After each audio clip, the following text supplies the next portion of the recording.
Il y a une chose qu'on a un petit peu, qu'on est un peu interdit de faire dans notre culture, c'est de poser des questions. Ça pose, ça rend pas service. Parce que déjà, de se poser les bonnes questions à soi-même, c'est pas évident. Euh, Disons, c'est une habitude à prendre. Des questions qui sont tournées vers ce qui est possible, vers ce qui vient, plutôt que vers ce qu'on a fait, vers ce qui est déjà passé. Mais en conversation, c'est encore pire. Le simple fait de considérer qu'on va poser une question à quelqu'un, on rentre dans un jugement de morale, de culture, dans lequel on est dans l'interdit. En fait. C'est mal de poser une question. Ça se fait pas de poser des questions. Pose pas de questions. Okay. Et le truc, c'est que c'est devenu comme ça dans notre culture, peut-être parce qu'on n'a jamais vraiment appris à poser des questions. C'est vrai que si tu poses une question comme tu as l'habitude de faire en conversation, tu risques soit d'agresser la personne, soit de la rendre encore plus, de la maintenir encore plus dans l'émotion dans laquelle elle est, dans le point de vue dans lequel elle est. Ce qui ne va pas forcément débloquer les choses relationnellement.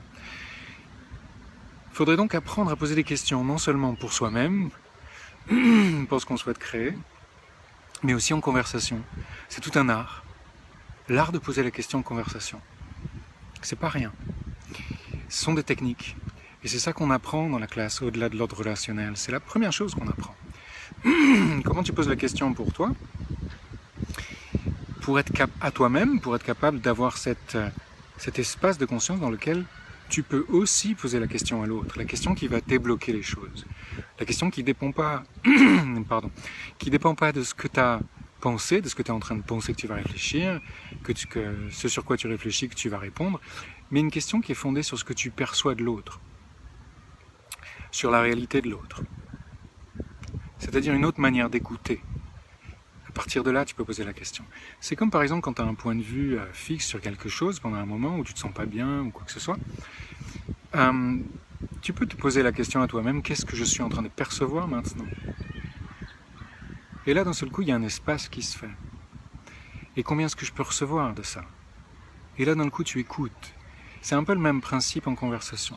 C'est cette forme d'outil-là qu'on s'entraîne à utiliser, à jouer avec, et à défaire comme ça tous les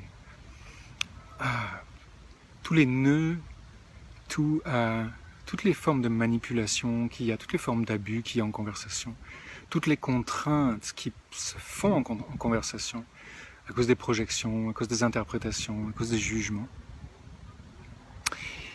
Et ça fait du bien. Et ça te permet de vraiment changer les choses.